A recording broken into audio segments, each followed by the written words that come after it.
एग्योक news देख रहे सभी दर्शकों का बहुत बहुत स्वागत और हार्दिक अभिनंदन। आज हम एक बार फिर आप सब लोगों के साथ एक खास विषय पर बात करने वाले हैं कि अंडे के रेट सुनिश्चित करने से, अंडे के रेट एक मार्जिन जोड़ के किसानों को देने से देश की इकोनॉमी में काफी फायदा हो सकता है।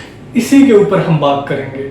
हमारे जीडीपी में काफी कंट्रीब्यूट ये फार्मर्स कर सकते हैं अगर उनको रेट फिक्स करके दिए जाए।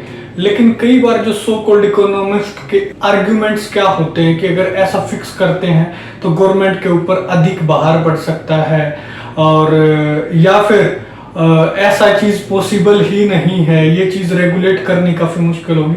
तो उन सारी चीजों के बारे में आज हम जान लेते हैं। तो सबसे पहले ये समझते हैं कि जीडीपी क्या होता है।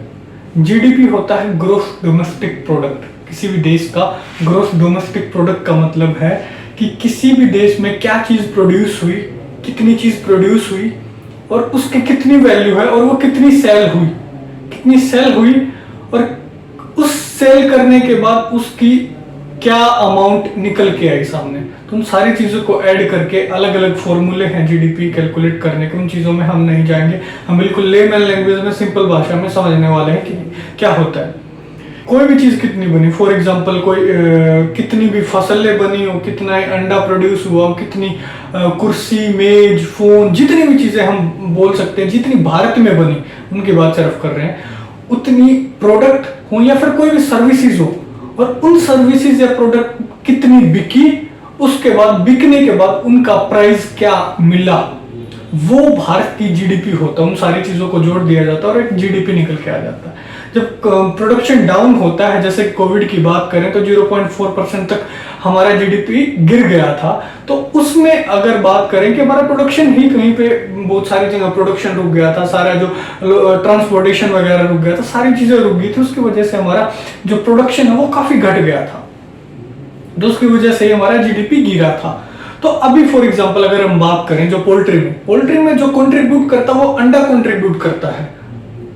पोल्ट्री में अंडा उत्पाद किया गया और वो अंडा जब वो बिकेगा, ऐसा नहीं कि अंडा बीच में टूट गया, वो कोई कंट्रीब्यूशन नहीं करेगा। जो अंडा उत्पाद हुआ, मुर्गी ने अंडा दिया, उसके बाद वो कंज्यूमर के पास जाएगा, कंज्यूमर उसके लिए पे करेगा, वो चीज जीडीपी में कंट्रीब्यूट होगी, जीडीपी में काउंट होगी। अब मॉडल कुछ ऐसा बना दिया गया है हमारी पोल्ट्री का कि ये बेनिफिशियल ही ना रहे, कि जो प्रोड्यूसर है, जो मेन तो बंदा प्रोड्यूसर ही है ना, उसके जो बाकी की जो सब कैटेगरीज है, डॉक्टर कंसल्टेंसी की बात करें, फीड की बात करें, इक्विपमेंट की बात करें, ये किसको सपोर्ट कर रही है? ये अल्टीमेटली प्रोड्यूसर के लिए तो बनी है। प्रोड्यूसर ना हो तो ये किसको माल बेचेंगे, या फिर इनका क्या वजूद है? इनका कोई वजूद नहीं है, तो ये उन्हीं को सपोर्ट कर रहे हैं एक तरीके से। तो ये सारे लोगों के भी कहीं ना कहीं जुड़े हुए हैं, किससे? इकोनॉमी से। इन लोगों के घर भी जो चलते हैं वो कहीं ना कहीं प्रोड्यूसर से चलते हैं। पहले के जमाने में हम जाए तो कुछ ऐसा ही होता था कि पहले बार्टर सिस्टम जब चलता था, जो मेन प्रोड्यूसर है, हम क्या करते थे, कोई भी चीज खरीदते थे, फॉर एग्जांपल सब्जी भी खरीदते थे तो गेहूं दे के खरीदते थे, हम बाल भी कटवाते थे तो गेहूं दे के कटवाते थे, कोई भी सर्विसेज किसी के लेते थे, राइट। तो ये सारी चीजें आप लोग समझ सकते हैं। तो पहले के समय में भी ऐसा होता था और उसी तरीके से सारी चीजें चलती थी, और जो मेन लोग जिस पे डिपेंड होते थे वो था प्रोड्यूसर था।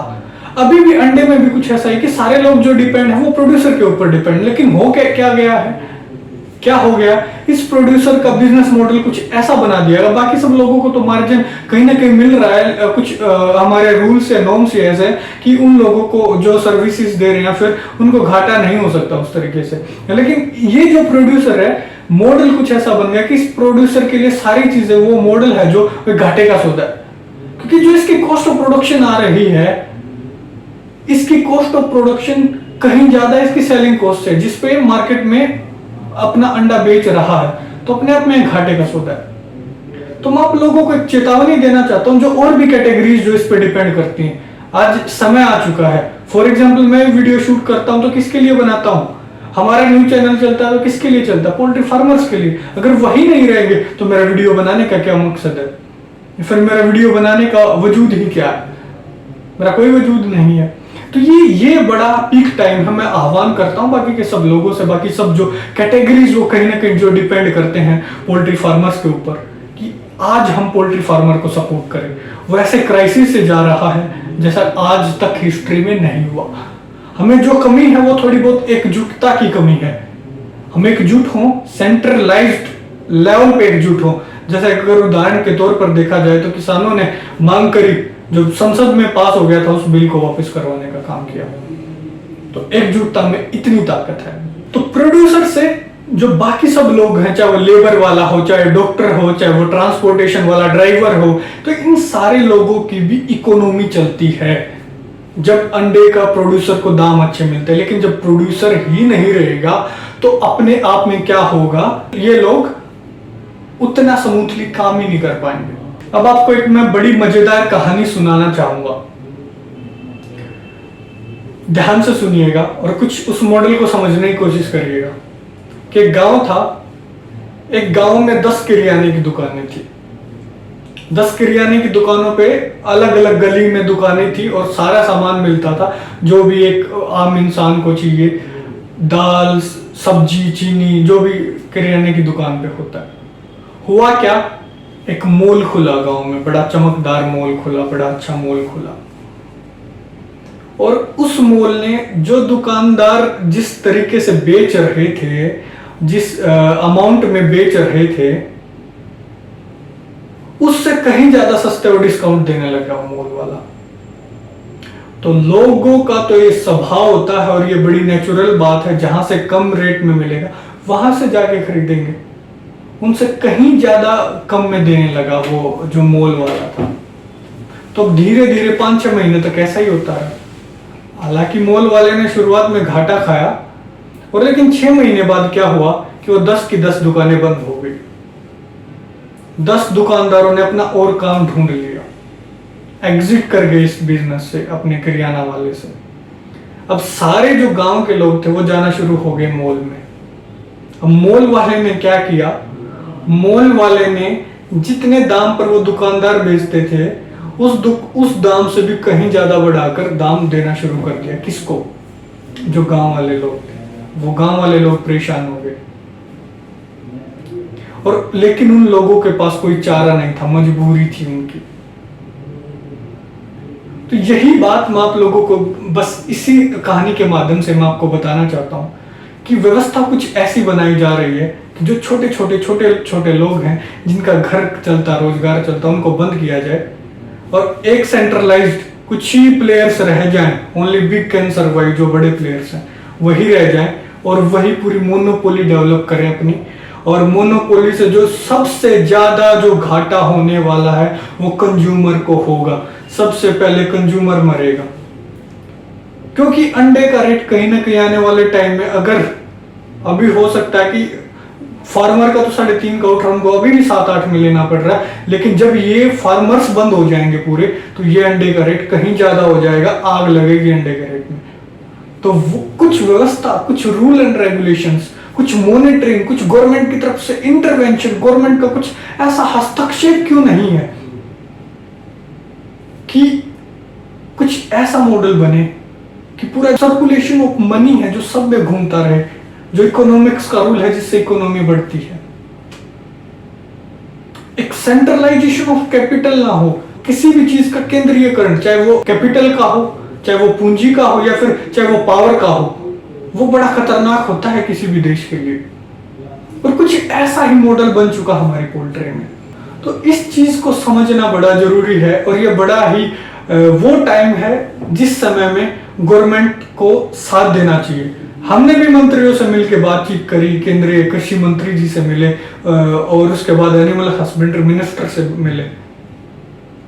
लेकिन मुझे ये नजर आता है कई बार कि कहीं ना कहीं नीति में थोड़ा खोट है। नियत और नीति उस तरीके से क्लियर नहीं है।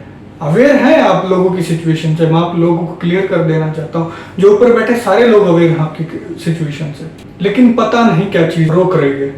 शायद वो दोस्ताना रोक रहा हो जो उन्होंने किया है कंपनी वालों के साथ। बाकी आप लोग समझदार हैं, ज्यादा कुछ बोलने की जरूरत नहीं है। लेकिन आज जो किसान की हालत है वो बड़े दयनीय है। इस पर हम सब लोगों को सोचने की जरूरत है, हम सब लोगों को एक्शन लेने की जरूरत है। और देश में यही नहीं, सारे सेक्टर्स का कुछ ऐसा हाल है अभी जो देखने को आता है। तो इकोनॉमी ऐसे नहीं बढ़ती है। जैसा कि मैंने मेंशन किया, जो कंज्यूमर को काफी ज्यादा फर्क पड़ेगा, तो कंज्यूमर क्या करेगा, अपनी प्लेट से अंडे को हटा देगा। तो क्या हुआ, प्रोडक्शन भी घटा। जो मोनोपोली की बाद आने वाले, अगर 5-7 साल बाद जो मॉडल सेटअप करना चाहते हैं, वो मॉडल अगर बनता है, चलो प्रोडक्शन लोगों ने, जब उस चीज को खरीदने वाला ही नहीं होगा, जब कंज्यूमर के पास ही पैसा नहीं होगा, जब आपका अंडा 20-30 रुपए में कोई खरीद ही नहीं सकता, तो वो अपने प्लेट से हटा देगा, वो और अल्टरनेटिव फाइंड आउट कर लेगा सस्ते। तो मैंने जैसा कि मेंशन किया, जो जीडीपी बढ़ता है, प्रोडक्शन के साथ साथ उस माल की बिक्री कितनी हो रही है उसके साथ बढ़ता है। तो ये अगर ऐसा इन चीजों में अगर चेंज नहीं किया गया, जो अभी का मॉडल को जो अभी चल रहा है, इसमें कुछ चेंजेस नहीं किए गए, प्रो फार्मर्स रूल नहीं बनाए गए, अगर वन मैन शो वाला की तरफ हम बढ़ते रहे, तो हमारे देश की जीडीपी, हमारे देश की इकोनॉमी के लिए घाटा है।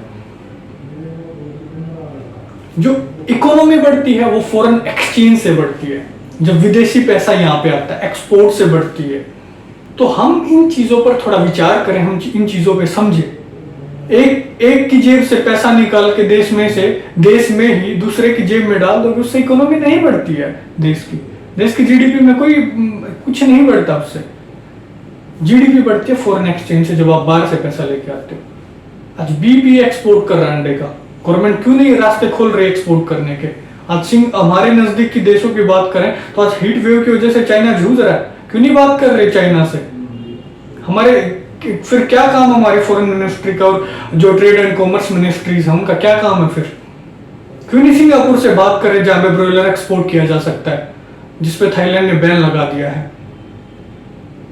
और भी बहुत सारे ऐसे देश हैं जिन पे एक्सपोर्ट खोले जा सकते हैं, अगर गवर्नमेंट थोड़ा सपोर्ट करे तो।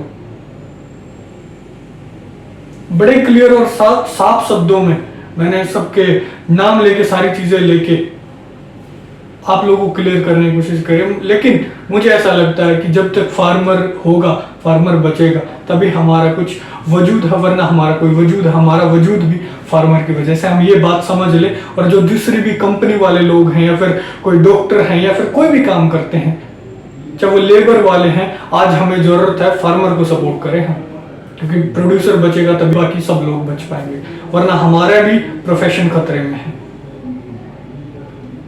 तो आप सब लोगों ने वीडियो को यहाँ तक सुना, यहाँ तक देखा, इसके लिए आपका बड़ा एक धन्यवाद। इस वीडियो को उम्मीद करूंगा आप सब लोगों तक पहुंचाने का प्रयास करें। बहुत बहुत धन्यवाद।